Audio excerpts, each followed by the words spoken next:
शुक्लाम्बरधरं विष्णुं शशिवर्णं चतुर्भुजं प्रसन्नवदनं ध्यायेत् सर्वविघ्नोपशान्तये। गुरुर्ब्रह्मा गुरुर्विष्णु गुरुर्देवो महेश्वरः गुरुः साक्षात् परब्रह्म तस्मै श्रीगुरवे नमः। सरस्वती नमस्तुभ्यं वरदे कामरूपिणी विद्यारम्भं करिष्यामि सिद्धिर्भवतु मे सदा। हरि ओम अंदरिकू शुभोदयं। దివ్యమైన భవ్యమైన నిత్య నూతనమైన అద్భుతమైన అతి పవిత్రమైన మన లోపల ఉన్నటువంటి ఈ దేవాలయానికి అందరికీ స్వాగతం. పప్పా స్వామి రామ్దాస్ మా గురుగారి పాదార విందాలకు ప్రణామాలు. మా అమ్మ నాన్నకి కూడా నా నమస్కారాలు. ఆ జగన్మాత ఆదేశం ఇచ్చింది వశిన్యాది వాగ్దేవతలకు, నా 1000 నామాలు రాయండి అని. అయితే వాగ్దేవతలు 1000 నామాలు ఉండిన ఈ స్తోత్ర లలితా సహస్రనామాన్ని రచించి పఠన చేసేటప్పుడు అందరూ కూడా సమాధి స్థితిలో వెళ్ళిపోయారు. అమ్మవారైతే పరమానందంగా ఉన్నారంట. వాళ్ళు పఠన చేసినప్పుడు అందరూ సమాధి స్థితికి వెళ్ళిపోయారు, అమ్మవారు కూడా పరమానందంలో ఉన్నారు. అంటే మనము పఠన చేస్తే అలాగే అవ్వాలి. మనకు కొంచెం దాని అర్థం తెలుసుకుంటే మనము కూడా సమాధి స్థితిలో జారిపోతాము. అన్ని నామాల అర్థం మనకు గుర్తు రాదు. ఏదో ఒక 2-3 అయినా ఏది మనకు చాలా మంచిది అనిపిస్తుందో దాని మీద కొంచెం మనము ఫోకస్ చేస్తే ఎంతో అద్భుతంగా అనిపిస్తుంది. మనసులు కూడా ఒక విధమైన చెప్పలేని, అది వర్ణించలేము, అలాంటి ఒక అనుభవం మనకు వస్తుంది. ఇప్పుడు 20 శ్లోకం వరకు మనం చూసాము. ఇప్పుడు 21వ శ్లోకం. మహాగణేశ నిర్భిన్న విఘ్న యంత్ర ప్రహర్షిత అని చూశాము. 31వ శ్లోకం. మహాగణేశ నిర్భిన్న విఘ్న యంత్ర ప్రహర్షిత. దాని ముందు నామ చూశాము కామేశ్వర ముఖాలోక కల్పిత శ్రీ గణేశ్వర అని.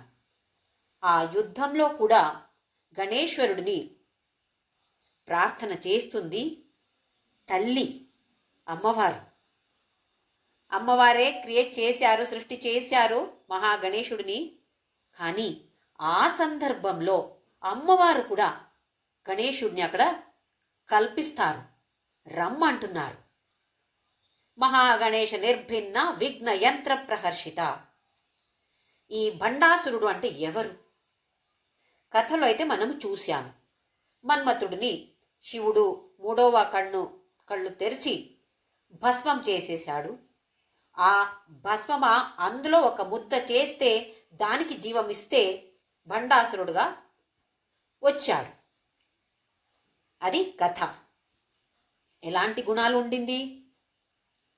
అస్సలు లజ్జ లేదు.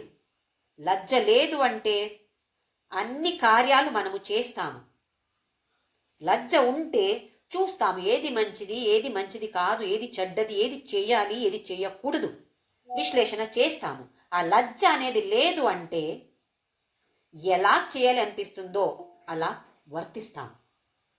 ఇంకా అతి ఆహారం, నాలో అది ఉందా అని మనం విశ్లేషణ చేసుకోవాలి. అతి ఆహారం నేను తీసుకుంటున్నానా? అవసరమా? ఇంత తినేది నాకు అవసరమా? ఇక్కడ దాకా తింటాము ఒక్కొక్కసారి, అవసరమా? నిద్ర, ఎంత నిద్ర కావాలి? ఒక్కరొక్కరికి ఒక్కొక్క విధంగా.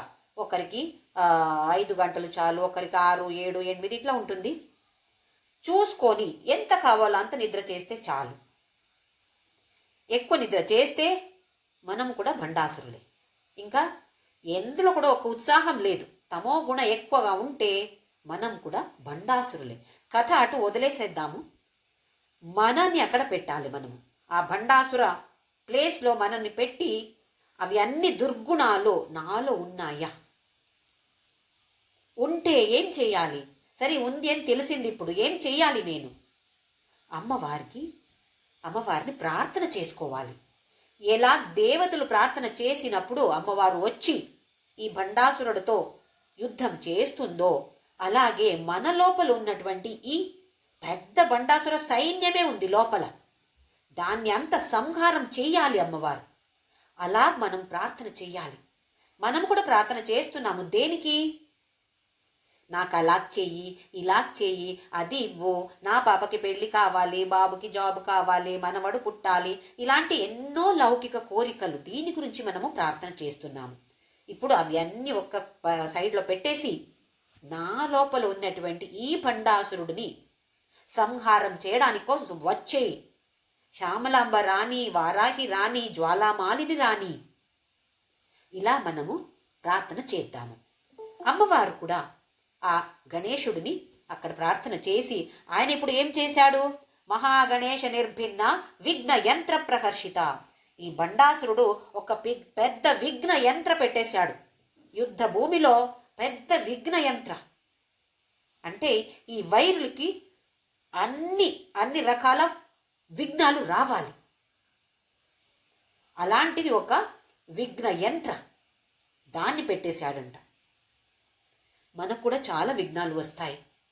ఈ సాధన పథంలో వెళ్తూ ఉంటే లక్ష్యం ఉంది, నాకు మోక్షం కావాలి అని లక్ష్యం ఉంటే కూడా ఎన్నో విఘ్నాలు మనకు. ఆ విఘ్నాలన్నీ పోవాలి అంటే విఘ్నేశ్వరుడిని మనము ప్రార్థన చేయాలి. దాన్ని ఇక్కడ వశిన్యాది వాగ్దేవతలు మనకు చూపిస్తున్నారు. ఎంత చిన్న పని అయినా ఒక్కసారి విఘ్న రాకూడదు అని విఘ్నేశ్వరుడికి ప్రార్థన చేయండి అని మనకు చెప్తున్నారు. అమ్మవారు కూడా అక్కడ పెట్టేసి విఘ్నేశ్వరుని ఆహ్వాన చేసి ఆ విఘ్న యంత్ర దాన్ని తీసేశాడు. ఇప్పుడు విఘ్నేశ్వరుడు మహాగణేశ నిర్భిన్న దాన్ని భిన్నంగా చేసేశాడు, అంటే సంహారం చేశాడు ఆ విఘ్న యంత్రుడిని.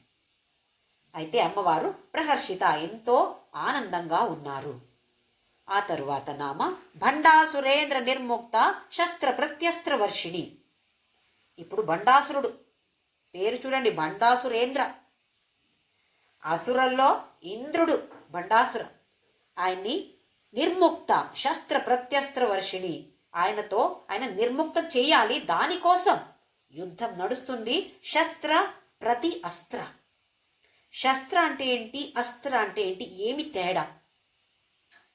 శస్త్ర అంటే మనము చేతిలో పట్టుకొని యుద్ధం చేసేది. ఇప్పుడు కత్తి, గద, ఇవన్నీ చేతిలో పట్టుకొని యుద్ధ చేసే ఆయుధానికి పేరు శస్త్ర.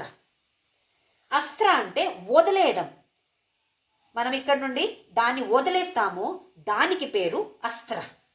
ఇప్పుడు బాణం ఉంటుంది, బాణం అనేది ఒక అస్త్రం. ఆటం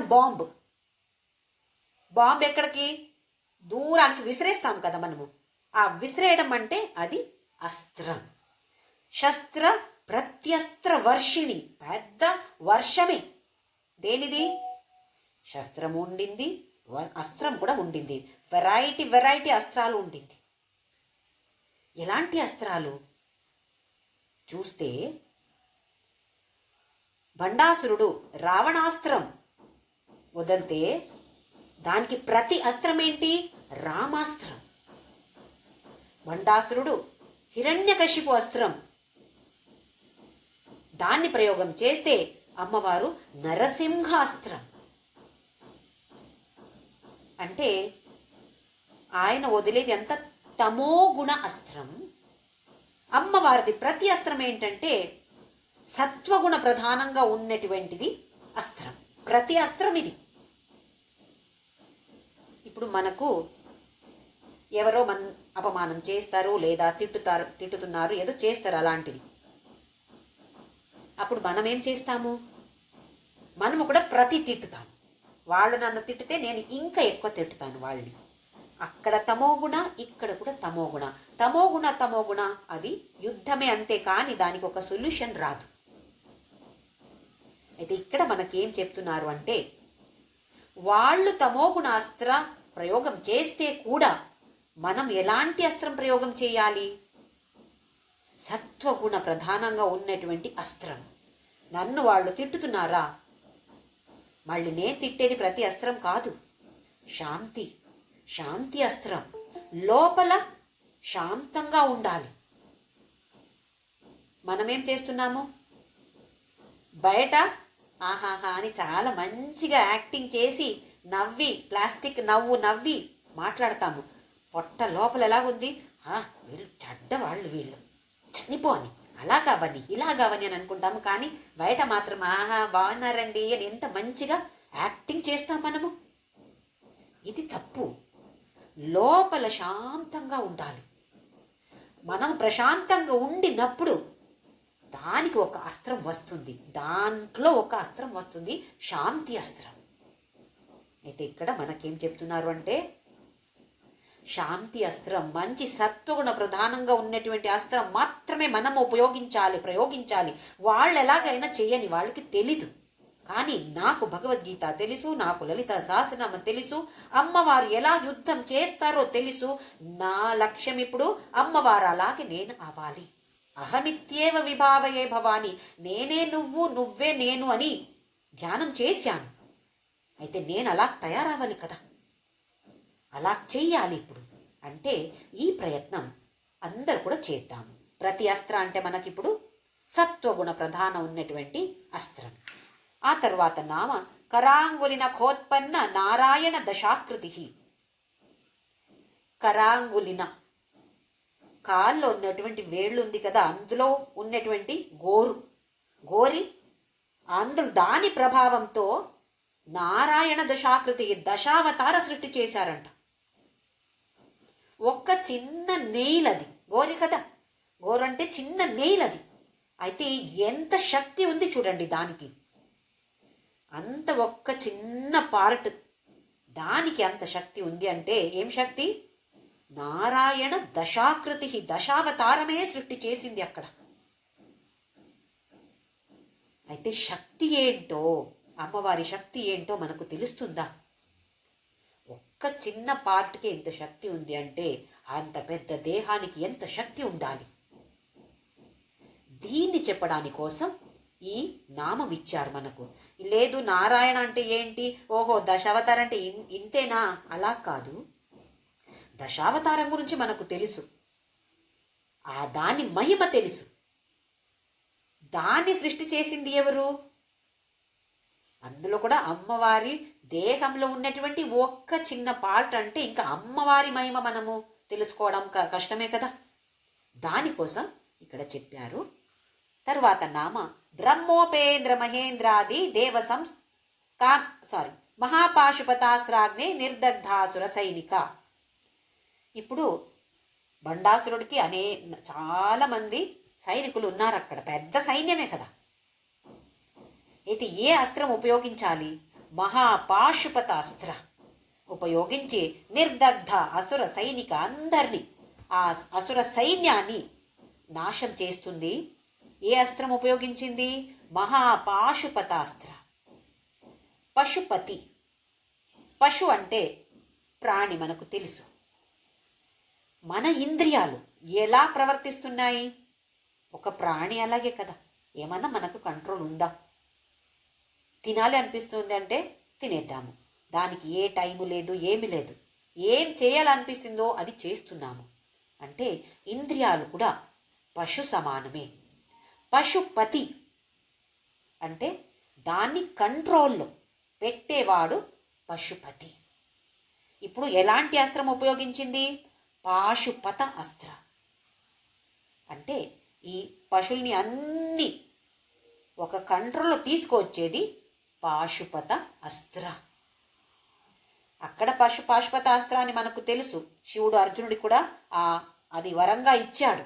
పాశుపత అస్త్ర చాలా చాలా పవర్ఫుల్ అస్త్ర. అది దాన్ని ఉపయోగించారు అంటే మన లోపల ఉన్నటువంటి ఈ దుర్గుణాలు, భండాసురుడికి సైన్యం అంటే మన లోపల ఉన్నటువంటి కామ క్రోధ లోభ మోహ మద మాత్సర్య అహంకార, ఇవి అన్నీ, సోమారితనం, ఇవాళ వద్దులే, రేపు చేద్దాంలే, రేపు లలితా సహస్రం అయితే రేపు చదువుదాం మనము, ఇవాళ వేరే పని ఉంది. ఇలాగే ఎందులో కూడా మనకు ఆసక్తి లేదు. ఎందులో లేదు కాదు, లౌకిక విషయంలో మనకు ఆసక్తి ఉంది. ఒక సీరియల్ వస్తే దాన్ని 5 to 5:30 అంటే కరెక్ట్ 5కి అక్కడ రెడీగా ఉంటాం మనము. ఎవరు వస్తే రాకపోతే మనమైతే అక్కడ రెడీగా ఉంటాము.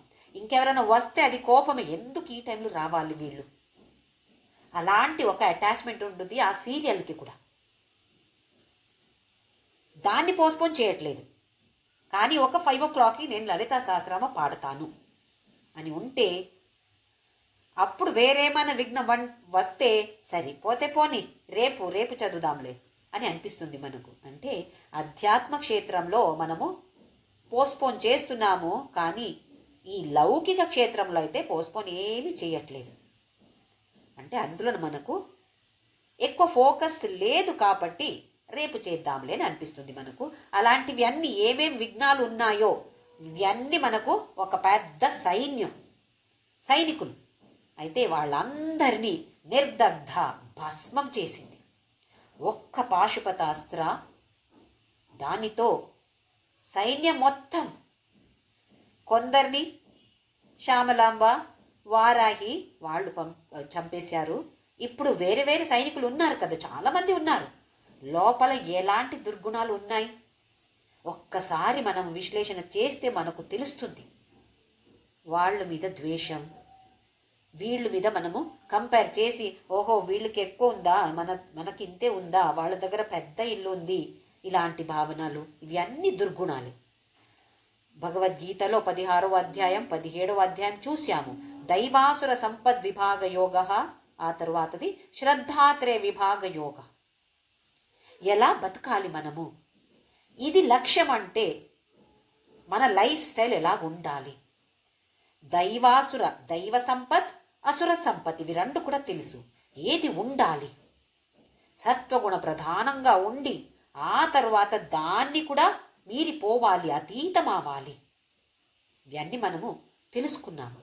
అయితే ఎన్ని దుర్గుణాలు ఉన్నాయో, ఏదో ఒక్కటి మిగిలితే కూడా అమ్మవారు కనపడరు.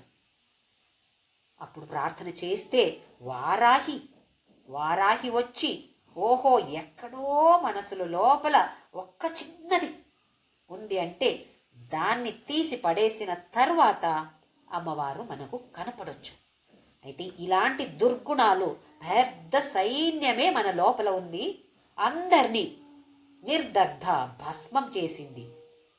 తరువాత కామేశ్వరాస్త్ర నిర్దగ్ధ సభండాసుర శూన్యక, ఇంకొక అస్త్రం. ఇప్పుడు కామేశ్వరాస్త్రం ఇంకా పవర్ఫుల్. ఇది దానితో భండాసురుడిని భస్మం చేసి ఆ శూన్యక అనే పట్టణ నగరం మొత్తం భస్మం చేసేసింది. ఇంతవరకు పాశుపతాస్త్ర, మహాపాశుపతాస్త్ర ఉండింది. ఇప్పుడు కామేశ్వరాస్త్ర. కామ అంటే మనకు తెలుసు ఆశలు, కోరికలు. అయితే కోరికలు ఉండకూడదా, ఆశ ఉండకూడదా? ఆశ లేదు అంటే మనకు మరి జీవితమే లేదు. మనము బతకాలి, తినాలి, ఇవి అన్నీ ఆశ ఉంటుంది మనకు. కొందరు ఏదో ఒక 2 సంవత్సరాలు క్రితం నుండి, అప్పటి నుండి వాళ్ళు బెడ్ మీదనే ఉన్నారు. అంటే ఏదో రోగం అనుకోండి, లేవలేరు, తినలేరు. అలాగ ఉండిన వాళ్ళు కూడా చనిపోవాలని అనుకుంటారు. కానీ నిజంగా చూస్తే వాళ్ళకి అది చనిపోవడం అవసరం లేదు అని అనిపిస్తుంది. లేదు ఇంకో కొన్ని రోజులు ఉంటాను నేను అని అనిపిస్తుంది. అది కోరిక. నేను చనిపోవాలి, అది కూడా కోరిక కదా. నేను చనిపోకూడదు, ఇది కూడా కోరిక. కోరికలు ఉండకూడదని కాదు, కానీ మారాలి. చిన్నగా ఉండినప్పుడు ఒక్క విధమైన కోరికలు ఉంటాయి. నాకు ఈ టాయ్ కావాలి, ఆ డ్రెస్ కావాలి, ఈ బొమ్మ కావాలి, ఈ సైకిల్ కావాలి, ఇలాంటివి. కొంచెం పెద్దగా అయిన తరువాత అదే కోరికలు ఉంటాయా? వేరే వేరే వేరే వేరే కోరికలు. ఇప్పుడు చూస్తే ఇంకా వేరే వేరే కోరికలు ఉంటాయి. అయితే ఎలాంటి కోరికలు ఉండాలి? అధ్యాత్మ క్షేత్రంలో నాకు ముందుకు వెళ్ళాలి, భగవద్గీత నేర్చుకోవాలి, లలితా సహస్రనామ లేదా ఉపనిషత్, ఆదిశంకరాచార్యులు ఏం రాశారో దాన్ని ఒక్కసారి అని నేను చదవాలి. ఇలాంటి కోరికలు మనకుంటే దాన్ని అమ్మవారు ప్రోత్సహిస్తున్నారు. అది ఉండాలి. ఎందుకంటే మనమందరూ ఈ పథంలో ముందుకు వెళ్ళడాని కోసం పుట్టి వచ్చాము. వెనక తిరిగి వెళ్ళకూడదు, మనము రివర్స్ గేర్ పెట్టకూడదు. ఇప్పుడు ఇక్కడ నుండి ముందుకు వెళ్ళాలి. అందుకే ఇలాంటి కోరికలు మనకు పుట్టాలి. పాండవులు వనవాసంలో ఉండినప్పుడు ఒక్కసారి వాళ్ళకి చర్చ జరిగిందంట. అక్కడ ఈ భూమి, ఈ బ్రహ్మాండ అస్తిత్వంలో ఉంది అంటే ఏమి కారణం అని. అయితే భీముడు చెప్పాడంట కామ అని తట్టని ఉత్తరం ఇచ్చాడంట. అందరూ నవ్వారు. అదేంటి కామ అంటున్నావు అని. అయితే భీముడు చెప్పాడు, చూడండి ఇప్పుడు చాలా ఐటమ్స్ వండి పెట్టారు, ఎన్నో రకరకాలు ఉన్నాయి, కానీ నాకు తినడానికి కొంచెం కూడా ఆశ లేదు, తినాలి అని అనిపించట్లేదు. అంటే అవి అన్నీ ఉండి ఏమి లాభం? అయితే మరి కామమే కదా అంటే అందరూ అవును కదా, కరెక్ట్, కామం ఉండాలి అని అన్నారంట. అయితే కోరికలు ఉండకూడదని కాదు, కోరికల మీద మనకు కంట్రోల్ ఉండాలి. ఇది కామేశ్వర అస్త్ర. దాన్ని మనము కంట్రోల్లో తీసుకురావాలి. ఫస్ట్ వచ్చేది కామ, క్రోధ, లోభ, మోహ, మద, మాత్సర్య. ఈ కామం ఒక్కటే స్టార్టింగ్ ట్రబుల్. అది కంట్రోల్ చేశామా, ఆ తర్వాత క్రోధ, లోభ, మోహాన్ని కంట్రోల్ చేయడం సులభం అయిపోతుంది. ఫస్ట్ మనము ఈ కోరికలు, ఎలాంటి కోరికలు నాకు పుట్టుతున్నాయి, ఎందుకు ఇలాంటి కోరికలు పుట్టుతున్నాయి, దీని గురించి మనము ఆలోచించాలి. ఈ అస్త్రానికి పేరు కామేశ్వరాస్త్ర అస్త్రాని పేరు. దాన్ని ఉపయోగించి బండాసుర శూన్యక, బండాసురుడిని భస్మీకరించింది. అలాగే శూన్యక అని పెద్ద నగరం ఉండింది కదా ఆయనది ఊరు, ఆ ఊరు మొత్తం భస్మం అయిపోతుంది ఈ కామేశ్వర అనే ఒక్క అస్త్రంతో. మనము కూడా ట్రై చేసి చూడొచ్చు. ఈ పాశుపతాస్త్ర నా లోపల ప్రయోగం చేయాలి, వేరే వాళ్ళ మీద కాదు ప్రయోగం చేయడం, మన లోపల ఈ అస్త్రం ప్రయోగం చేసి చూస్తాను. పాశుపతాస్త్ర ఇంద్రియాలని కంట్రోల్ చేసేది దమ అంటారు, మనస్సుని కంట్రోల్ చేసేది శమ అంటారు. మనం ఎందుకు ప్రయత్నం చేయకూడదు? కామేశ్వరాస్త్ర, అది కూడా మనం ప్రయత్నం చేద్దాము. ఎలాంటి కోరికలు వస్తున్నాయో అని గమనించి, ఎందుకు ఇలాంటి కోరికలు నాకు వస్తున్నాయి, నాకు అధ్యాత్మ క్షేత్రంలో మంచి కోరికలు రాని, అదే ప్రార్థన చేస్తాను నేను అని ఇలాంటి ఒక్క అస్త్రాన్ని మన మీద, మన లోపల మనము ప్రయోగించే ప్రయత్నం చేద్దాం. ఆ తరువాత బ్రహ్మోపేంద్ర మహేంద్రాది దేవ సంస్థుత వైభవ. ఇప్పుడు భండాసురుడు చనిపోయాడు, మొత్తం అందరూ చనిపోయారు, శూన్యక పట్టణమే కాలిపోయింది. దానికే కదా వాళ్ళు ప్రార్థన చేశారు. భండాసురుడు వాళ్ళని హింస చేస్తే వాళ్ళందరూ వచ్చి ప్రార్థన చేస్తే అక్కడ అమ్మవారు దిగి వచ్చారు. ఇప్పుడు అంత సహాయం అంతా అయింది. అయితే ఒక్క థ్యాంక్స్ చెప్పాలి కదా, కృతజ్ఞత. బ్రహ్మ ఉపేంద్ర మహేంద్ర ఆది దేవ వాళ్ళందరూ కూడా సంస్థుత వైభవ స్తుతి చేశారు. ఎవరి గురించి? అమ్మవారి వైభవం గురించి స్తుతి చేశారు. మనం ఎన్నో కోరికలు ముందు పెడతాము, పెద్ద లిస్టే ఉంటుంది. కొన్ని కోరికలైనా తీరిపోతున్నాయి, కొన్ని అలాగే ఉండిపోవచ్చు, కొన్ని అయితే వాళ్ళు మనకు ఆశీర్వాదం ఇచ్చి మనకు అది అయిపోతుంది. అయిపోతే కృతజ్ఞత చెప్తున్నామా? అమ్మా నేను ఇది అడిగాను, నాకు ఇచ్చావు, థ్యాంక్స్ తల్లి అని ఒక్క కృతజ్ఞతా భావంతో చెప్తున్నామా? చెప్పడానికి మనకు టైం లేదు. ఎందుకు? ఇంకా ఇన్ని కోరికలు ఉన్నాయి కదా, ఏదో ఒక్క రెండు కోరికలే తను నాకు ఇచ్చింది, ఇంకా ఇన్ని కోరికలు ఉన్నాయి, అవి అన్నీ రాని ఆ తర్వాత నేను కృతజ్ఞత చెప్తాను. అవి అన్నీ అయిపోతే కూడా ఇంకా కొత్తవి అక్కడ రెడీ అవుతున్నాయి కదా కోరికలు. అప్పుడు కృతజ్ఞత చూపించడానికి మనకు టైము లేదు. ఇలా కాకుండా బ్రహ్మ ఉపేంద్ర మహేంద్ర ఆదిదేవారు అందరు దేవతలు కూడా తనకి థ్యాంక్స్ చెప్తున్నారు అంటే మనము కూడా చెప్పాలి కదా. రోజు నేను ఇవాళ పొద్దున అబ్బా బతికే ఉన్నాను, నేను ఎన్నో మంది నిద్రలో చనిపోయారు, రాత్రి చనిపోయారు. నేను అమ్మ నేను ఇంకా ఉన్నాను, ఇంకా ఒక రోజు నాకు ఇచ్చావు తల్లి నీవు నాకు. అయితే నీ గురించి కొంచెమైనా నాకు స్మరణ రాని, నీ గురించి కొంచెమైనా స్తుతి చేస్తాను, పాడనివ్వు, నేను పాడే అలాగే నువ్వు నాకు ఆశీర్వాదం చెయ్యి. ఇలాగ రోజు లేవంగానే మనము ఒక్కసారి కృతజ్ఞత చెప్పొచ్చు. తరువాతది హరనేత్రాగ్ని సందగ్ధ కామ సంజీవన ఔషధి. ఈశ్వరుడు మూడవ కళ్ళు తెరిస్తే మన్మథుడు చనిపోతాడు. ఆ కథ మనకు తెలుసు. బండాసుర తర్వాత వచ్చాడు. ఇక్కడ మన్మథుడి భార్య రతి తను ఏడుస్తూ ఉంది, అమ్మవారితో ప్రార్థన చేస్తుంది, నా భర్త చనిపోయాడు అని. అయితే తల్లియే కదా, తల్లికి ఓహో నా పాప ఏడుస్తుందే అని మన్మథుడికి మళ్ళీ జీవమిస్తుంది. దేహం లేదు, ఇప్పుడు దేహ భస్మమైపోయింది, కానీ ఆ శక్తి ఉంది అక్కడ. ఆ శక్తికి మళ్ళీ జీవ ఇచ్చి పునరుజ్జీవన అంటాను, అలా చేసిందంట. హరనేత్రాగ్ని సందగ్ధ, దగ్ధమైపోయాడు. కామేశ్వరుడికి కామ అంటే ఇక్కడ మన్మథుడికి సంజీవన ఔషధి ఇచ్చి, ఎలాంటి ఔషధి ఇచ్చింది? సంజీవన, మళ్ళీ జీవనం ఇచ్చింది. కానీ ఇప్పుడు ఎలాగున్నాడు మన్మథుడు? దేహం లేదు, అనంగుడు. అనంగా అంటే అస్సలు ఒక్క అంగం కూడా లేదు అక్కడ, కానీ అతను ఉన్నాడు. అందుకే కదా మనకు ఎవరి మీద ప్రేమం అవుతుంది. ఎట్లా? మన్మథుడు ఉన్నాడు అక్కడ, కనపడటం లేదు, ఎందుకంటే దేహమే లేదు కదా, ఎలా కనపడుతున్నాడు? అయితే అలాంటి మన్మథుడికి మళ్ళీ జీవం ఇచ్చింది, మళ్ళీ ప్రాణం ఇచ్చింది అమ్మవారు. ఇక్కడ మనమేం నేర్చుకోవాలి అంటే, ఫస్ట్ మన్మథుడు చనిపోయాడు అంటే అవిద్య, అజ్ఞానం అవన్నీ సంహారం చేసి మళ్ళీ జీవనం ఇచ్చింది. అంటే విద్య ఇస్తుంది మనకు. మన అజ్ఞానాన్ని సంహారం చేసి మనకు మంచి విద్య, జ్ఞానం ఇస్తుందంట ఆ తల్లి.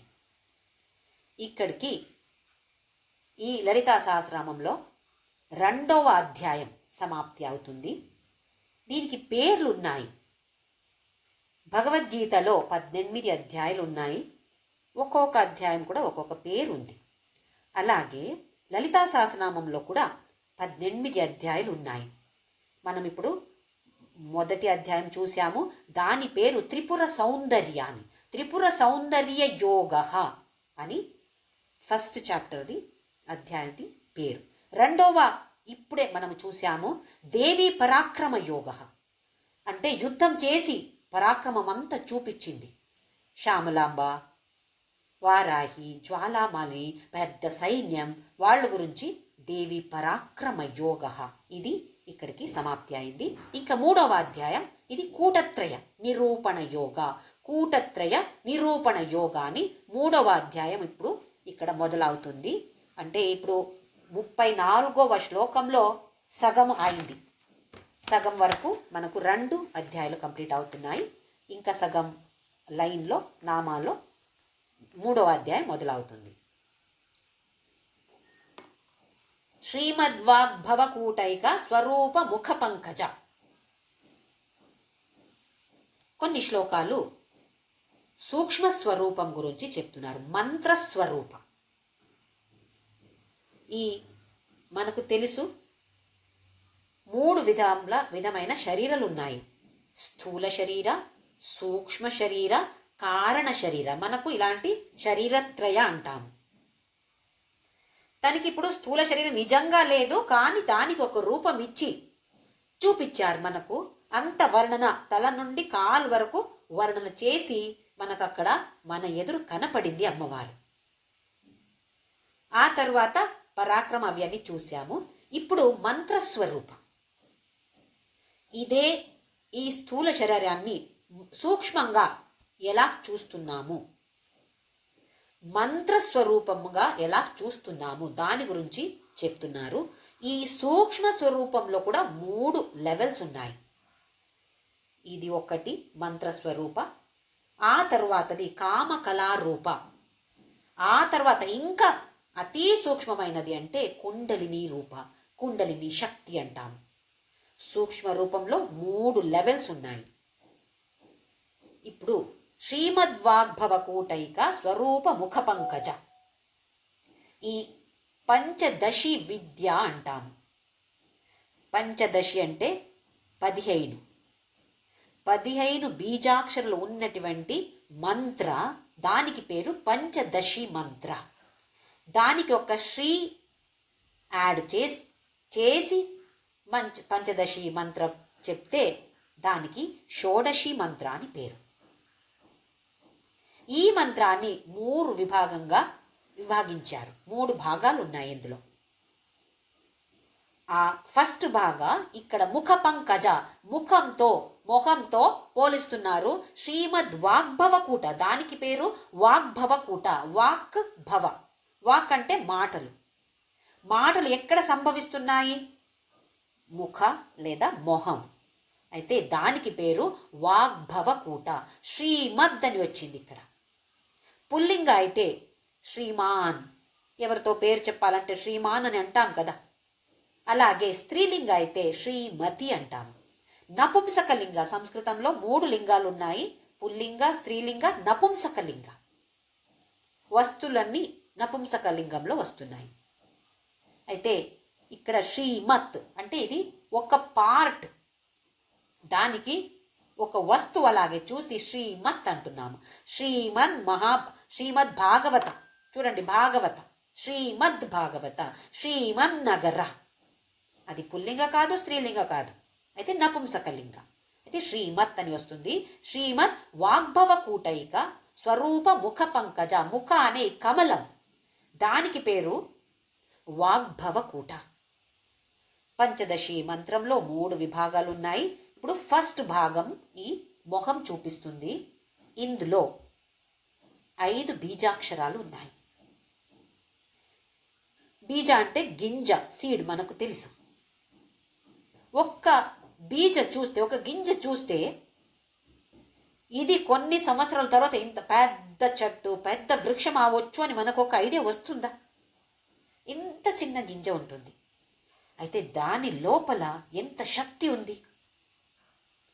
అలాగే ఈ ఒక్క అక్షరం కూడా, కొన్ని అక్షరాల్ని బీజాక్షరాన్ని పిలుస్తున్నారు, చాలా పవర్ఫుల్గా ఉంటుంది.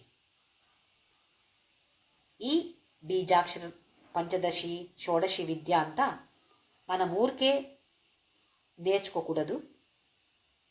అంటే గురుముఖేన, ఎవరో దానికి అనుభవం ఉన్నటువంటి గురు దాన్ని ఉపదేశం ఇస్తే మాత్రమే అది మనకు ఫలమిస్తుంది, లేకపోతే అనాహుతాలే అవచ్చు.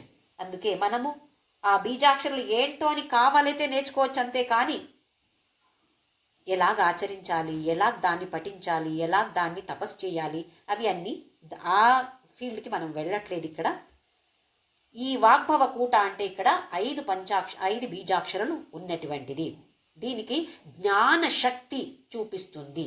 ఈ వాగ్భవ కూట అనేది జ్ఞానశక్తి చూపిస్తుంది. ఈ వాక్ అందులో కూడా 4-5 లెవెల్స్ ఉన్నాయి. పర, మధ్యమ, పశ్యంతి, వైఖరి, ఇవి అన్నీ మనకు తర్వాత నామాలు వస్తున్నాయి, అప్పుడు చూద్దాం. శ్రీమద్వాగ్భవ కూటైక స్వరూప ముఖ పంకజ కంఠాద కటిపర్యంత మధ్యకూట స్వరూపిణి. ఆ తరువాతది మధ్యకూట. మధ్యకూట అంటే ఇక్కడ కంఠం నుండి కింద నడుము వరకు ఈ పార్ట్కి పేరు మధ్యమ కూట. కంఠ అధ, కంఠ నుండి కింద, కటి పర్యంత, కటి అంటే నడుము వరకు మధ్యకూట స్వరూపిణి. ఇది ఇచ్ఛాశక్తిని చూపిస్తుంది. ఈ పంచదశి విద్యంలో 2వ భాగం 6 బీజాక్షరాలు ఉన్నాయి. ఫస్ట్ వాగ్భవ కూటంలో 5 బీజాక్షర, ఇందులో 6 బీజాక్షరాలు ఉన్నాయి. ఆ తరువాత శక్తి కూటైక తాపన్న కట్యదో భాగధారిణి. ఇంకా ఒక కూట శక్తి కూట అని పేరు. నడుము కింద కాళ్ళు పాదాల వరకు శక్తి కూటైక తాపన్న కటి అధోభాగ. కటి నుండి కింద భాగానికి పేరు శక్తికూట అని. ఇది క్రియాశక్తిని చూపిస్తుంది. పంచదశి విద్యలో ఈ భాగంలో 4 బీజాక్షరాలు ఉన్నాయి. వాగ్భవ కూటంలో 5, మధ్యమ కూటంలో 6, శక్తి కూటంలో 4, 15 బీజాక్షరాలు. అందుకే పంచదశి విద్య అని పేరు. దీనికే పేరు శ్రీ విద్య. చాలామంది చెప్తారు కదా, మేము శ్రీ విద్య ఉపాసకులండి అంటే, గురుముఖేన వాళ్ళు ఉపదేశం తీసుకొని, దానికి పెద్ద పద్ధతి ఉంది, అలాగ మాత్రమే వాళ్ళు దాన్ని ప్రయత్నం చేసేది అలాగ మాత్రమే. ఇంకా నేను ఇలాగ చేస్తాను అంటే అది అవ్వదు. తర్వాత మూలమంత్రాత్మిక, మూలకూటత్రయ కలేవర. మూలమంత్ర అంటే వేరే వేరే దృష్టికోణం నుండి మనము చూడొచ్చు. ఒకటి మూలమంత్ర అంటే ఈ పంచదశి విద్య, శ్రీ విద్యకి పేరు మూలమంత్ర. మూలమంత్ర ఆత్మిక, తనే కదా అందులో మెయిన్ గాడెస్, మెయిన్ దేవత తనే. ఆ మూల మంత్రంలో తన గురించి వాళ్ళు ధ్యానం చేస్తున్నారు. ఇది మూలమంత్ర. ఇంకొకటి మూలమంత్ర అంటే వేదం నుండి అన్నీ వచ్చాయి. అయితే వేదానికి మూల ఎవరు? ఆత్మిక ఎవరు? అది కూడా ఈ శక్తి అమ్మవారు. ఆ తరువాత మన లోపల ఉన్నటువంటి ఆత్మ, అది మూలమంత్ర. దానికి ఆత్మిక ఎవరు? తనే కదా. మన లోపల ఉన్నటువంటి మూల మంత్రం తనే. ఇప్పుడు తంత్ర, మంత్ర, యంత్ర ఇవి అన్నీ అంటే ఏంటి అని మనకు డౌట్ వస్తుంది కదా. తంత్ర అంటే ఉపయోగించే ఒక విధానం, ఈ టెక్నాలజీ అంటాం కదా, అది తంత్రం. ఎలాగ ఉపయోగించాలి, ఒక సౌండ్, నాదం, దాన్ని ఎలాగ ఉపయోగించాలి, దానికి పేరు తంత్రం. యంత్రం అంటే ఒక పరికరణం, ఒక ఇన్స్ట్రుమెంట్. అది ప్రయోగించాలి అంటే ఒక ఇన్స్ట్రుమెంట్ కావాలి, దానికి పేరు యంత్రం. మంత్రం అంటే ఈ యంత్రాన్ని నడిపించే శక్తికి పేరు మంత్రం. శ్రీచక్ర ఇది ఒక యంత్రం. ఆ పూజించే విధానానికి పేరు తంత్రం. ఏ మంత్రంతో దాన్ని ఉపయోగిస్తున్నారు దానికి పేరు మంత్ర. ఏ శక్తితో ఉపయోగిస్తారో దానికి పేరు మంత్రం. ఇక్కడ మూలమంత్రాత్మిక. మూల కూటత్రయ కలేవర. ఒక కలేవర అంటే దేహం, శరీరానికి పేరు కలేవర అని. కానీ జనరల్ సామాన్యంగా శవానికి మనము కలేవర అని ఉపయోగిస్తున్నాము. కూటత్రయ 3 కూటాలు ఇప్పుడు చూసాము. వాగ్భవ కూట, మధ్యమ కూట, శక్తి కూట అని 3 కూటాలు ఉన్నాయి. అలాంటిది దేహం. అది ఇంకొక అర్థం కలేవర అంటే ఒక పొడి అవుతుంది కదా, ఆ పొడికి కూడా పేరు కలేవర అని ఉంది. కలేవర అని అవ్వచ్చు, కలేబర, 2 కూడా కరెక్టే. మన దేహం ఎలాగవుతుంది? నాశం అయినప్పుడు మనం ఈ దేహాన్ని వదిలి వెళితే దేహం ఏమైపోతుంది? భస్మమో ఏమో అయిపోతుంది కదా, ఈ పంచభూతంలో చేరిపోతుంది. అందుకే పేరు కలేవర. కూటత్రయ కలేవర, 3 కూట ఉన్నటువంటి ఈ దేహం, ఇది మంత్రస్వరూపం. ఆ తర్వాత కుల అని చాలాసారి వస్తాయి. కుల అమృతైక రసిక. కుల అంటే ఏంటో అని ఒకసారి చూద్దాము. ఒకటి మన కుటుంబం. మీది ఏ కులం అండి అని అడుగుతాను. కులం అది. కుటుంబం ఏంటి? మంచి సంస్కారమైన కుటుంబం. ఇంకొకటి ఏ గురుని మీరు అనుసరిస్తున్నారు. ఇప్పుడు శంకరాచార్యులో, మధ్వాచార్యులో, రామానుజాచార్యులో, లేదో ఒక నాథపంథం అని ఉంది. కొన్ని వేరే వేరే పంథ ఉంటాయి. దేన్ని మీరు ఫాలో అవుతున్నారు? అది కూడా కులమే. ఇంకొకటి కుల అంటే దేహం. ఇంకా కుల అంటే మన శాస్త్ర పురాణాలు, గ్రంథాలు అంటాం కదా, దానికి కూడా కులం అని పేరుంది. ఇంకా మన చక్రాలు ఉన్నాయి. మూలాధార, స్వాధిష్టాన, మణిపూర, అనాహత, విశుద్ధ, ఆజ్ఞ. పైన వచ్చేది సహస్రార, అది వదిలేద్దాము. ఈ 6 చక్రాలకి కూడా కులం అంటాము.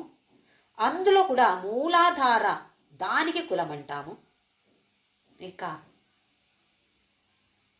ఈ చక్రాల్ని పట్టి ధ్యానం చేస్తారు. కుండలిని యోగం అంటాము. ఆ మార్గానికి పేరు కూడా కుల అని ఉంది. అయితే కులాని ఒక్క పదాకి చాలా చాలా అర్థాలు ఉన్నాయి. కుల అమృతైక రసిక. ఇక్కడ కుల అంటే ఇక్కడ ఈ షట్చక్ర చక్రంతో దాన్ని పట్టి ధ్యానం చేసి ఆ తరువాత ఇక్కడ సహస్రార చక్రంలో తల మీద ఉంటుంది. ఆ సహస్రార చక్రంలో తను ఉంటుంది. అక్కడికి మనం వెళ్ళినప్పుడు అమృత వర్షిణి తను. మన దేహం మొత్తం అమృతంలో నిండిపోతుంది. అమృతైక రసిక కుల సంకేత పాలిని. ఇక్కడ కుల అంటే ఒక ఉపాసన చేసే ఒక విధానం, ఒక మార్గం, ఉపాసనా మార్గం. ఆ ఉపాసనా మార్గంలో సంకేత పాలిని. ఎలా మంచిగా ఉపాసన చెయ్యాలి. మనం అనుకుంటాము పెద్దగా అభిషేకం చేసి, నైవేద్యం చేసి, అర్చన చేసి, ఆరతి చేసి, మడితో అన్ని చేస్తే ఆహా నేను చాలా మంచిగా పూజ చేశాను, మంచిగా డెఫినెట్గా చేశాము. కానీ మనస్సు అక్కడ ఉండిందా లేదా నేను ఇలా చేస్తున్నాను అని అహంభావంతో ఉంటే అది పెద్ద మనకు పనికి రాదు. అందుకే అలాంటి సంకేత పాలిని మనకిస్తుంది, తను కూడా అలా చేస్తుంది. కుల సంకేత పాలిని. కులాంగన. ఇక్కడ కుల అంటే మన దేహం. మన దేహంలో ఉన్నటువంటి అన్ని అంగాలో తను ఉంది. అహం వైశ్వానరో భూత్వా ప్రాణినాం దేహమాశ్రితః ప్రాణాపాన సమాయుక్తౌ పచామ్యన్నం చతుర్విధం అన్నాడు పరమాత్ముడు 15వ అధ్యాయం పురుషోత్తమ యోగంలో భగవద్గీతలో. నేనే నీ పొట్ట లోపల వైశ్వానర అగ్నిగా ఉండి నువ్వేమేం తింటున్నావో దాన్ని అన్ని నీకు ఫలం ఇవ్వాలి కదా. అది అరిగించేది ఎవరు? వైశ్వానర అగ్నిగా ఉండి నేను ఆ కార్యం చేస్తున్నాను అని అన్నాడు. అలాగే మన లోపల ఉన్నటువంటి హృదయం పని చేస్తుంది. మనం చేస్తున్నామా? మన కంట్రోల్లో ఉందా అది? ఇప్పుడు చెయ్యి అయితే ఇలా చేయడం నా కంట్రోల్లో ఉంది అని మనం అనుకుంటున్నాము. హృదయం ఇప్పుడే తెలుసు నా కంట్రోల్లో అది లేదు అని. అయితే ఎవరు చేస్తున్నారు? తను ఉంది. కులాంగన. కులాంతస్థ లోపల ఉంది. ఎక్కడ? ఇక్కడ కులం అంటే మన పురాణాలు, శాస్త్ర పురాణాలు, వేద గ్రంథాలు, అందులో ఉంటుంది తను. అలాగే ఇంకొక అర్థం అంటే శక్తి. శక్తిలో ఎవరున్నారు? ఎలా శక్తి ఉంది మనకు? దైహిక శక్తి ఉంది, మానసిక శక్తి ఉంది, ధార్మిక శక్తి ఉంది, ఆధ్యాత్మిక శక్తి ఉంది. ఎక్కడి నుండి వచ్చింది? తను ఉంది కాబట్టి ఇవన్నీ మనకు వస్తున్నాయి. కులాంతస్థ. కౌలిని. కౌల అంటే ఒక తాంత్రిక పూజ అంటాము. అంటే ఎక్కువ చాలా ఇలా చేసేది అవన్నీ బాగా ఉంటాయి అలాంటి వాళ్ళకి. మనమేమో ఊరికే కూర్చొని ఏదో పూజ చేస్తాము. కానీ కొందరికి తంత్రం ఎక్కువ ఉంటుంది. దానికి పేరు కౌల మార్గ. అలాంటి వాళ్ళకి కూడా దేవత తను కౌలిని. ఇప్పుడు అడవిలో చూడండి ట్రైబల్స్ ఉంటారు. వాళ్ళు కూడా పూజ చేస్తున్నారు కదా అమ్మవారిని. వాళ్ళకి ఎట్లా తెలుసో వాళ్ళది ఒక వేరే పద్ధతి ఉంటుంది. దాని ప్రకారం వాళ్ళు కూడా చేస్తున్నారు. అయితే కౌలిని. కులయోగిని. ఇక్కడ కులయోగిని అంటే ఎవరు యోగిలు ఈ చక్రం మీద ధ్యానం చేసి తనని పూజ చేస్తున్నారో వాళ్ళకి పేరు కుల యోగిని. అకుల అంటే కుల లేనటువంటి అని కాదు. దేనికి కూడా, ఏ కులానికి కూడా అటాచ్మెంట్ లేదు. ఇది అకుల. మన కుటుంబం అంటే ఎంత మోహం, ఎంత అటాచ్మెంట్ ఉంది కదా. ఇప్పుడు మనం కూడా లక్ష్యం ఏంటి? తను అలా కావాలి, నాకు కూడా దేని మీద కూడా అటాచ్మెంట్ ఉండకూడదు. అకుల. ఇంకొకటి అకుల అంటే సహస్రార చక్రానికి కూడా పేరు అకుల. కుల అంటే మూలాధార చక్ర, అకుల అంటే లాస్ట్ది సహస్రార చక్ర. సమయాంతస్థ. సమయ అంటే మానస పూజ చేసేది. బయట ఎన్నో రకరకాల ఆచారాలు ఉన్నాయి. అవి అన్నీ వదిలేసి కొందరు చేస్తారు చూడండి. ఏ ఆచారాలు పాటించట్లేదు కానీ ధ్యానం చేస్తారు. అది లోపల అంతర్గతంగా చేయడం. దీనికి పేరు సమయ. అయితే సమయాంతస్థ, అందులో తను ఉంది. సమయాచార తత్పర, అలా పూజ చేసే వాళ్ళకి పేరు సమయాచారులు. వాళ్ళకి బాగా ప్రోత్సాహం ఇస్తుంది. అమ్మవారికి మానస పూజ అంటే చాలా చాలా ఇష్టం. ఆదిశంకరాచార్యులు కూడా శివ మానస పూజ రాశారు చూడండి.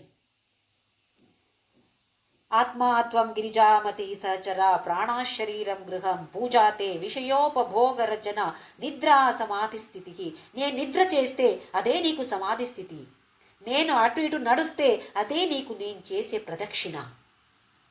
మనం ఎట్లా విభాగం చేశాము అంటే ఆధ్యాత్మిక ధార్మిక అంటే ఒక్క సైడ్, ఇది లౌకిక అంటే ఇంకొక సైడ్ చేసి పెట్టాము.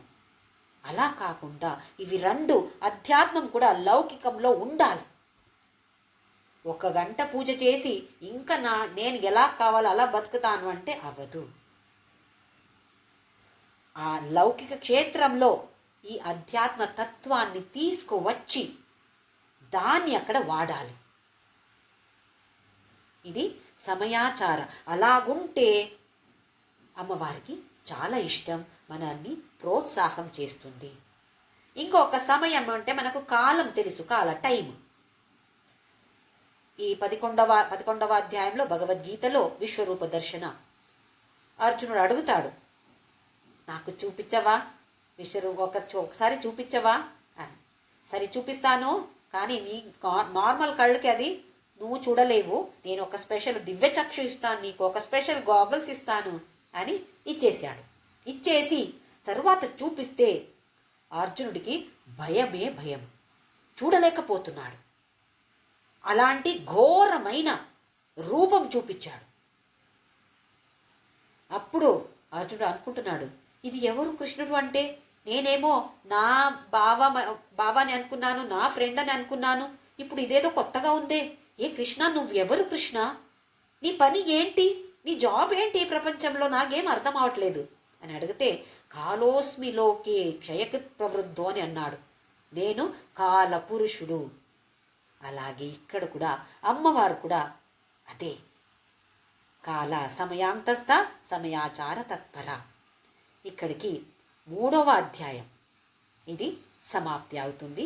కూటత్రయ నిరూపణ యోగ కంప్లీట్ అయి తరువాత 4వ అధ్యాయం కుండలిని ప్రేమ, కుండలిని శక్తి గురించి చెప్తుంది ఈ శ్లోకాలు. మూలాధారైక నిలయ బ్రహ్మ గ్రంథి విభేదిని. మూలాధారైక నిలయ అనేది ఒక్క నామం. మూలాధార చక్రంలో తను ఉంది. మూలాధార అంటే కింద ఫస్ట్ చక్రం మనలో ఉన్నటువంటిది. చక్రం అంటే ఏదో పెద్ద చక్రం ఉంది అని అనుకోకూడదు, ఒక అంగం కాదు, అది ఒక ఎనర్జీ సెంటర్, ఒక శక్తి అక్కడ ఉన్నటువంటిది అక్కడ ఉంటుంది. ఇది భూతత్వ, భూమితత్వ, పృథ్వీతత్వాన్ని చూపిస్తుంది ఈ మూలాధార చక్రం. బ్రహ్మ గ్రంథి విభేదిని. గ్రంథి, ఒక గ్రంథి అలాగంటే మళ్ళీ ఒక అంగం కాదు, ఎనర్జీ, ఒక ఏమంటారు అడ్డంగా ఉంది. ఈ గ్రంథి మనకు అడ్డంగా ఉంది అంటే కుండలిని ఈ మూలాధార చక్రంలో మూడున్నర రౌండ్ వేసి ఒక సర్పం అలాగే నిద్రపోతూ ఉంటుంది. నిద్రపోతూ ఉంటే తమో గుణం ఎక్కువ ఉంటుంది. అక్కడి నుండి మూలాధారం నుండి లేపించాలి. కొంచెం కొంచెం కొంచెం కొంచెం ఆ కుండలిని శక్తి పైకి వచ్చి సహస్రార ఇక్కడి వరకు వస్తే తరువాత మోక్షం. అయితే అక్కడి నుండి ఇక్కడికి తీసుకురావడం, ఇది కుండలిని విద్య. వచ్చేసరికి ఒక్క హర్డల్ ఉంటుంది, మనకు కష్టం ఉంటుంది. అయితే ఒక గ్రంథి ఉంటుంది, బ్రహ్మ గ్రంథి. దాన్ని విచ్ఛేదన చేస్తుంది అమ్మవారు. బ్రహ్మ గ్రంథి విభేదిని. ఈ బ్రహ్మ గ్రంథి అంటే, బ్రహ్మ అంటే మనకు తెలుసు సృష్టి చేసేది. సృష్టి అంటే ఒట్టి జీవ సృష్టి మాత్రమే కాదు, ఒక కావ్య, ఒక భజన, ఒక పాటు, ఒక డాన్స్, ఇవన్నీ సృష్టి చేస్తున్నారు. ఏదో ఒక రాగం ఉండొచ్చు, రాగం అప్పుడే సృష్టి చేసేసారు, చాలా రాగాలు ఉన్నాయి. ఇప్పుడు ఒక రాగంని పట్టి ఒక పాటు రాయడం ఉండొచ్చు, దానికి ఒక రాగ సంయోజన చేయడం ఉండొచ్చు, ఇవన్నీ సృష్టియే. ఈ బ్రహ్మ గ్రంథి ఇంకా స్ట్రాంగ్గా ఉంది అంటే సృష్టి చేయలేము. ఆ బ్రహ్మ గ్రంథి తను ఛేదన చేసింది అంటే సృష్టి చేయడానికి తయారుగా ఉంటుంది. ఆ తర్వాతది మణిపూరాంతరుదిత విష్ణు గ్రంథి విభేదిని. అలాగే మణిపూర చక్రంలో తను ఉంటుంది. ఏ చక్రంలో ఏ ఏ పేరు అని తర్వాత మళ్ళీ నామాలు వస్తాయి, అప్పుడు చూద్దాము. ఇందులో మణిపూర చక్రంలో ఇది జలతత్వాన్ని చూపిస్తుంది. అందులో ఉండి విష్ణు గ్రంథి విభేదిని, విష్ణు గ్రంథి అని ఇంకొక గ్రంథి ఉంది, దాన్ని కూడా ఛేదన చేసి ముందుకు తీసుకువెళుతుంది. అంటే ఈ ఒక్క గ్రంథి కూడా ఒక పెద్ద సాగర్ అలాగే ఉంటుంది. మనకి ఎంత కష్టం ఒక సాగరాన్ని క్రాస్ చేయడానికి. అలాగే ఒక్కొక్క గ్రంథి కూడా ఒక్కొక్క చక్ర కూడా దాటేది చాలా చాలా కష్టంగా ఉంటుంది. కానీ ఈ విష్ణు గ్రంథి విభేదన అయితే కర్తృత్వం అని ఉండదు. నేను చేశాను, లేకపోతే నేను ఈ క్లాస్ తీసుకుంటున్నాను, నాకు ఇది తెలుసు, నేను నేను నేను అని ఉంటే విష్ణు గ్రంథి ఇంకా చాలా టైట్గా ఉంది. ఆ విష్ణు గ్రంథి విభేదన తను చేసిందో కర్తృత్వ భావన ఉండదు, నేను అనేది రాదు. అక్కడ కొంచెం కొంచెం ముందుకు వెళ్ళాలి కదా. విష్ణు గ్రంథి విభేదిని. ఆ తర్వాత ఆజ్ఞాచక్రాంతరాలస్త. ఇక్కడ వచ్చేది ఆజ్ఞాచక్ర, మనం బొట్టు పెట్టుకుంటాము ఆ ప్లేస్లో ఉన్నటువంటి చక్ర ఆజ్ఞాచక్ర. ఇది మనస్తత్వ, మనస్. మూలాధార భూతత్వ లేదా పృథ్వీతత్వ, మణిపూర జలతత్వ, ఆజ్ఞాచక్ర మనస్సుని చూపిస్తుంది, మనస్తత్వాన్ని చూపిస్తుంది. రుద్రగ్రంథి విభేదిని. అక్కడ ఇంకొక గ్రంథి ఉంది, రుద్రగ్రంథి. రుద్ర అంటే ఎవరు? మన దుఃఖాన్ని తీసి పడేసేవాడు. ఎలా తీసేస్తాడు? దాన్ని ద్రవ్య రూపంగా చేసి. కష్టాలు అంటే పెద్ద ఒక సాలిడ్గా ఉంటుంది, దాన్ని ద్రవ్య రూపంతో చేస్తే అది అలాగే నీళ్ళు ఎలా పోతుంది అలాగే పోతుంది అని రుద్ర అని పేరు. అలాంటి ఒక గ్రంథి అక్కడ ఉంది, దాన్ని తను విభేదన చేస్తుంది. రుద్ర గ్రంథి విభేదిని. ఇక్కడ వచ్చేసరికి ఆ ద్వైత భావం నుండి అద్వైత భావానికి మనము వస్తాము. నేను నేను నేను అంటే ఈ దేహం కాదు.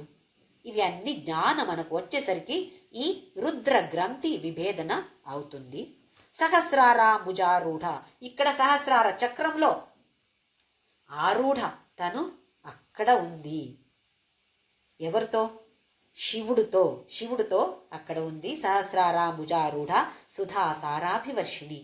సుధాసార అంటే అమృత సార, అమృత వర్షిణి. వర్షం అలాగే మనకు అమృతం మన దేహం మనసంతా అందులో నిండిపోతుంది. అలా తను అమృత వర్షిణి చేస్తుంది. తటిల్లతా సమరుచి. తటిత్ అంటే ఈ మెరుపు. వర్షకాలంలో మనం చూస్తాం కదా, లైట్నింగ్ అంటాము. ఎలాగుంటుంది? తడక్కని ఒక్కసారి వస్తుంది, ఆ తర్వాత అదృశ్యం అయిపోతుంది. అది కంటిన్యూస్గా ఉండట్లేదు. వర్షం అయితే పడుతూ ఉంటుంది, కానీ ఈ తటిత్ అనేది మెరుపు అనేది ఒక్కసారి వచ్చేస్తుంది అంతే. తటిల్లతా సమరుచి. ఎలా కనపడుతుంది తను? అలాగే ఈ సహస్రానికి వస్తే కూడా తటత్తని ఒక్కసారి వస్తుంది, ఆ తర్వాత అదృశ్యం అయిపోతుంది. మనకు కూడా చాలాసారి ఇలాంటి అనుభవాలు వస్తాయి. ఏదో ఒక మంచి భజన అర్థం తెలియకపోతే కూడా పర్లేదు, ఒక్కొక్కసారి ఒక్కొక్క రాగంతో ఎవరో పాడినప్పుడు ఒక్కసారి అమ్మవారు కనపడ్డారండి నాకు. అమ్మవారు ఏదో ఒక దేవత, దేవుడు మనకు ఇష్ట దేవత ఎవరు అక్కడ కనపడ్డారు నాకు అని ఒక అనుభవం అందరికీ వచ్చి ఉండొచ్చు. ఇది 13. ఆ తర్వాత లేదు, అది క్షణంలో వచ్చింది పోయింది అని. అది తటిల్లత సమరుచి. షట్చక్రోపరి సంస్థిత. ఈ షట్ చక్ర మూలాధార, స్వాదిష్టాన, మణిపూర, అనాహత, విశుద్ధ, ఆజ్ఞ, దానిపైన అంటే సహస్రార చక్ర. ఇక్కడ షట్చక్రోపరి ఉపరి సంస్థిత. ఉపరి అంటే ఉపర్, హిందీలో ఉపర్ ఉంది కదా, పైన, దానిపైన తను ఉంటుంది. మహాశక్తి. కొన్ని పుస్తకాల్లో మహాశక్తి అని ఉంది, ఇక్కడ శక్తి కాదు మహాశక్తి. ఆసక్తి ఉండాలి. ఎందులో ఆసక్తి ఉండాలి? అధ్యాత్మ క్షేత్రంలో ఆసక్తి ఉండాలి. కర్మయోగ నేను ఎలా చేయాలి, ఉపాసన యోగా, భక్తి యోగా అంటే ఏంటి, జ్ఞాన యోగా అంటే ఏంటి తెలుసుకోవాలి. నాకు ఆసక్తి ఉంటే ముందుకు పోదాం, వెళ్తాము. లేదంటే రేపు చూద్దాము. ఎందులో ఆసక్తి ఉందో అందులో మనం ముందుకు వెళ్తాం. ఇప్పుడు లలితా సహస్రనామం నేర్చుకోవాలని ఆసక్తి ఉంది కాబట్టి మనమందరూ కలిసి ఇక్కడ నేర్చుకుంటున్నాము. ఆసక్తి ఉంది, ఇది మహాశక్తి. తను కూడా అంత ఆసక్తితో ఉంటుంది మనల్ని చూసుకోవడానికి. ఈ అధ్యాత్మ క్షేత్రంలో మనం కొంచెం ఆసక్తి చూపిస్తే తను మహాశక్తితో మనకు ప్రోత్సాహం ఇస్తుంది. అన్ని విఘ్నేశ్వరుడుగా వచ్చి ఏమన్నా అక్కడ విఘ్నాలు వస్తాయి అంటే దాన్ని అంతా సంహారం చేస్తుంది. మహాశక్తి కుండలిని, ఇది కుండలిని శక్తి. ఒక సర్పం అలాగే ఉంటుంది, 3.5 రౌండ్ అంట అలా ఉంటుంది మూలాధార చక్రంలో. అక్కడి నుండి కొంచెం కొంచెం కొంచెం పైకి వచ్చి సహస్రార చక్రంలో వస్తే ఈ విద్య, ఈ యోగ మార్గం, దీనికి పేరు కుండలిని.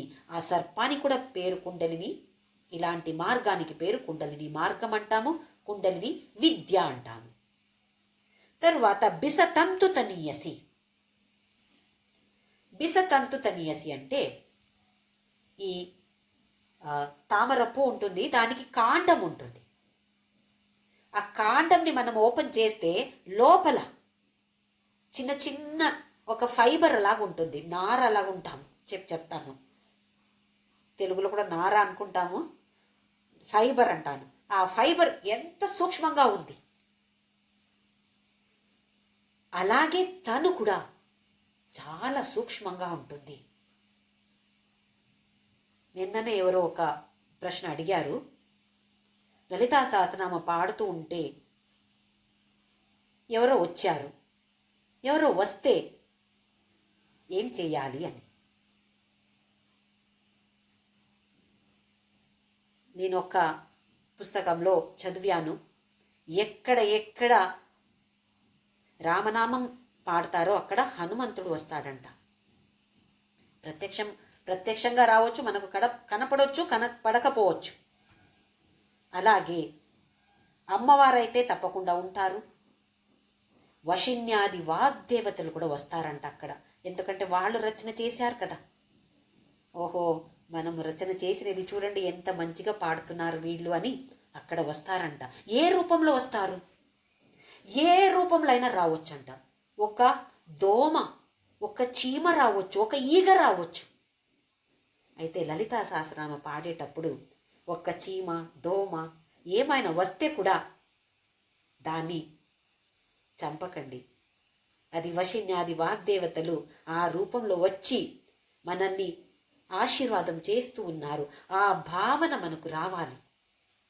ఎవరో వచ్చారు పాడేటప్పుడు అంటే, అయ్యో వీళ్ళెందుకు వచ్చారు ఇక్కడ, ఇప్పుడు రావాలా అని వాళ్ళని తిట్టుకోకూడదు మనము. ఓహో, వశిన్యాది వాగ్దేవతలు అమ్మవారు ఈ రూపంలో వచ్చి నన్ను ఆశీర్వదిస్తున్నారు, ఎంత సంతోషం పడాలి అప్పుడు. ఇలాంటి భావనలు ఫస్ట్లో కొంచెం ఫోర్స్ చేసి కోపం రావచ్చు, ఇప్పుడే రావాలా వీళ్ళు, కొంచెం తరువాత వస్తే ఏమవుతుంది, ఏమైంది వాళ్ళకి, ఈ టైంకి ఎందుకు రావాలి అని అనిపిస్తుంది. ఇప్పుడు వరకు సినిమా సీరియల్ చూస్తూ ఉంటే ఇలాగ అయ్యేది, ఇప్పుడు లలితా సహస్రనామం పాడితే ఇలాగ అవుతుంది. ఒక్క విధంగా చూస్తే కరెక్టే, ఎందుకంటే అంత లలితా సహస్రనామం మీద దృష్టి పెట్టి నేను పాడలేను అనుకుంటే ఎవరో వచ్చారు కదా అని మనసుకి కొంచెం కోపం రావచ్చు. కానీ అక్కడ కూడా ఈ భావన తీసుకువస్తే వచ్చిన వాళ్ళు ఎవరైనా ఉండని, అది విఘ్నం కాదు నాకు. ఈ రూపంలో నాకు అమ్మవారు వస్తున్నారు, వశిన్యాది వాగ్దేవతలు వస్తున్నారు, నన్ను ఆశీర్వాదం చేయడానికి కోసమే వాళ్ళు వచ్చారు. ఈ భావనతో మనము ముందుకు వెళితే ఎప్పుడు కూడా మనకు ఎవరి మీద కూడా కోపం రాదు. ఫస్ట్లో లలితా సహస్రం పాడినప్పుడు మాత్రమే చీమ, దోమ ఈ గాని చంపకూడదు. ఆ తర్వాత నామస్మరణ మనకు నడుస్తూ ఉంటుంది కదా, అది లలితా సహస్రమైనా ఉండొచ్చు, లేదా ఏ నామమైనా ఉండొచ్చు. లోపల నడుస్తూ ఉంటే చీమ వస్తే దోమ వస్తే అందులో కూడా ఉన్నటువంటిది నా అమ్మవారే కదా, అయితే నేనెలాగ చంపుతాను? ఇలాంటి భావన మనకు రావాలి. మనకు వస్తుంది అంటే అది పెద్ద సర్టిఫికేట్ మనకు.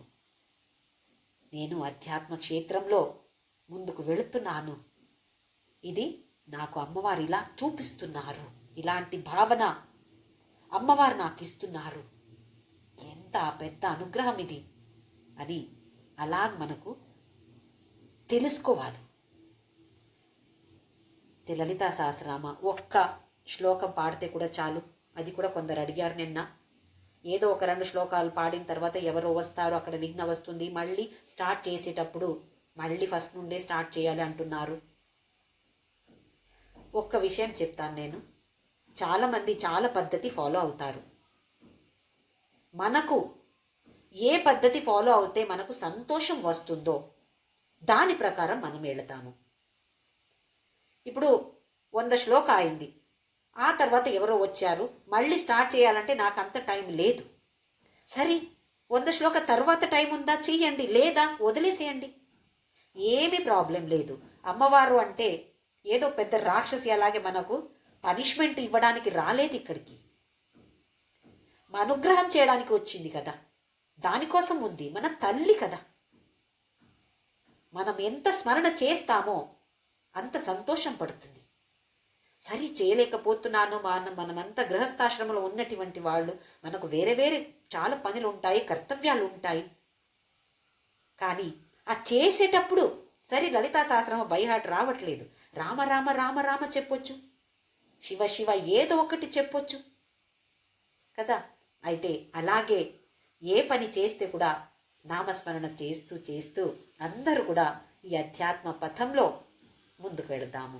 ఓం శ్రీరామ్ జయ రామ్ జయ జయ రామ్, ఓం శ్రీరామ్ జయ రామ్ జయ జయ రామ్, ఓం శ్రీరామ్ జయ రామ్ జయ జయ రామ్, ఓం శ్రీరామ్ జయ రామ్ జయ జయ రామ్, ఓం శ్రీరామ్ జయ రామ్ జయ జయ రామ్, ఓం శ్రీరామ్ జయ రామ్ జయ జయ రామ్, ఓం శ్రీరామ్ జయ రామ్ జయ జయ రామ్, ఓం శ్రీరామ్ జయ రామ్ జయ జయ రామ్, ఓం శ్రీరామ్ జయ రామ్ జయ జయ రామ్, ఓం శ్రీరామ్ జయ రామ్ జయ జయ రామ్, ఓం శ్రీరామ్ జయ రామ్ జయ జయ రామ్, ఓం శ్రీరామ్ జయ రామ్ జయ జయ రామ్.